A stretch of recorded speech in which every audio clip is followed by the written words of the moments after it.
ओम श्री सुब्रह्मण्य पंचरत्नम षडाननं चंदनलेपितांगं महोरसं दिव्यमयूरवाहनं रुद्रस्य सूनुं सुरलोकनाथं ब्रह्मण्यदेवं शरणं प्रपद्ये जाज्वल्यमानं सुरबृन्दवन्द्यं कुमारधारातटमन्त्रसुस्थं कन्दर्परूपं कमनीयगात्रं ब्रह्मण्यदेवं शरणं प्रपद्ये द्विषद्भुजं द्वादशदिव्यनेत्रं त्रयीतनुं शूलमसिं दधानं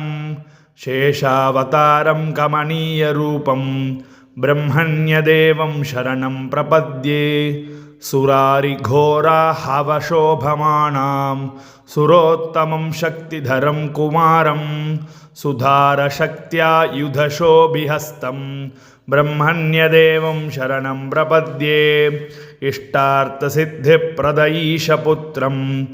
इष्टान्नदं भूसुरकामधेनुं गङ्गोद्भवं सर्वजनानुकूलं ब्रह्मण्यदेवं शरणं प्रपद्ये